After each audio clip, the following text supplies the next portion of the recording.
Back in late February of 2020, the air held that unique, biting cold that precedes a proper winter storm, even though spring was technically just around the corner. I remember checking my phone. 1:47 a.m. My shift at the brewery had just ended, and I was making the familiar 2-mile trek home.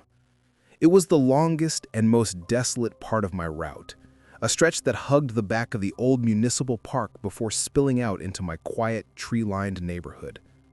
The world was utterly silenced, save for the crunchy rhythm of my own footsteps on the frost-dusted pavement, the kind of stillness that somehow manages to feel louder than a crowd. The streetlights, which were supposed to be my only companions, were spaced too far apart, creating vast, deep pools of shadow that seemed to swallow the light they couldn't reach. The light directly ahead of me, a yellowish sodium bulb hanging over the park's iron gate, was flickering. Not rapidly, but with a slow, deliberate stutter, plunging the world into darkness for a heartbeat, then reviving it with a jarring, sickly yellow wash. It was during one of these prolonged flickers, that moment of total, disorienting blackness, that I first felt it. The shift in the atmosphere, the prickle of awareness that moved beyond simple loneliness and settled into something primal and cold. When the lights snapped back on, I was looking down the long, empty stretch of the park's fence line. And there it was. Not right beside me, but maybe 100 yards back, standing perfectly still in the deepest shadow cast by the last steady streetlight. It was a figure, undoubtedly human in silhouette, but wrong, terribly wrong. It was too tall. My brain tried to rationalize it, a coat, a hat, a trick of the light, but it seemed to stretch upwards, almost unnaturally thin, like a line drawn too fine.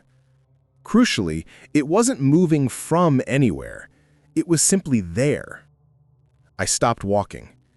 Every nerve ending in my body tightened into a screaming wire.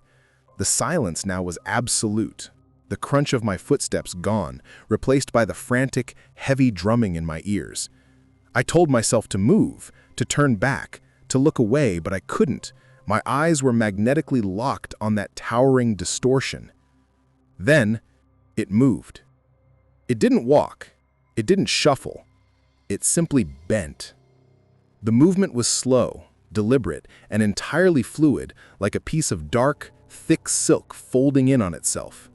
It lowered its immense height until it was hunched over the fence, its head tilting to the side, and I knew, with the cold, certain dread reserved for nightmare premonitions, that it was looking directly at me. It felt less like being watched and more like being anatomically studied. I couldn't see any eyes, or a face for that matter, just an unbroken expanse of shadow where its features should have been. The darkness clung to it, defying the weak ambient light. That was the trigger. I didn't think. I ran. My worn boots pounded against the frozen sidewalk, the sound echoing hollowly off the brick walls of the adjacent factory buildings. I risked a glance over my shoulder, a foolish, desperate act, but I had to know. And the sight stole the air right out of my lungs. It wasn't running. It was moving with an impossible, ground-eating glide, covering the distance between us with sickening speed. It was still bent over, that grotesque tilted posture maintained, but its legs were a blur of motion beneath the long, dark shape of its body. It moved without sound.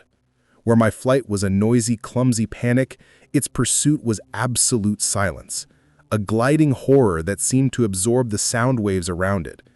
I pushed myself harder, my chest burning, the icy air searing my throat with every desperate gasp. I veered left, abandoning the main street for the tight, cramped alley that cut through to Elm Avenue, a move I instantly regretted.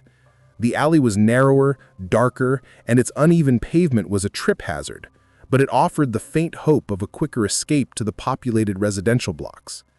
I glanced back once more as I rounded the corner, and for a split second, I saw it at the alley entrance. It paused, and in the fleeting glow of a distant shop sign, I saw its hands.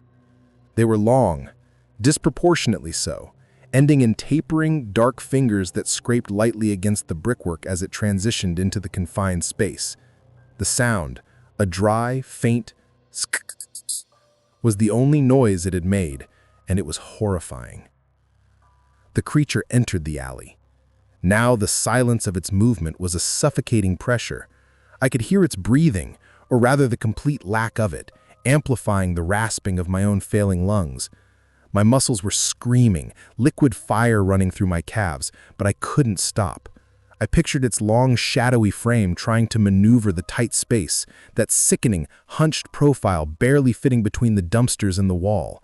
I scrambled over a discarded pallet, narrowly avoiding a painful fall. The exit to Elm Avenue, a gaping maw of relative freedom, was maybe 20 feet away. Then the chase ended, not with a tackle, but with a terrifying, instantaneous appearance. I was still running full tilt when I skidded to a stop because the thing was suddenly in front of me. It hadn't run, it had teleported, or perhaps just moved faster than the human eye could process. It blocked the alley mouth, its form now completely erect, impossibly tall, blotting out the distant streetlights of Elm Avenue. It looked down at me from what felt like 8 or 9 feet, the darkness of its body a tangible cloak in the faint ambient light.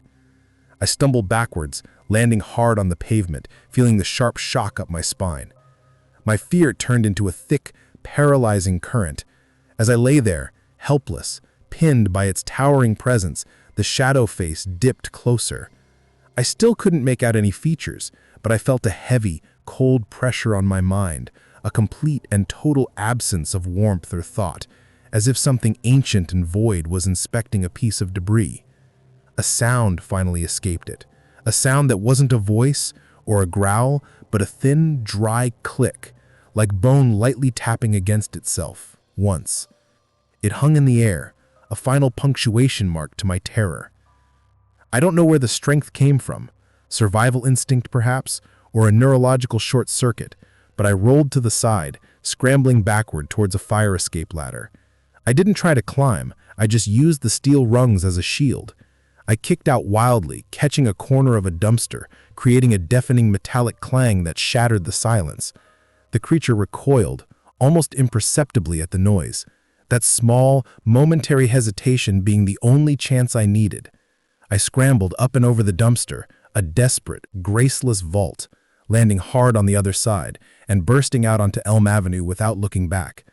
I didn't stop until I reached my front door, slamming it shut, locking it, and collapsing against the wood, shaking violently, the silence of my living room now feeling almost as oppressive as the silence of the alley.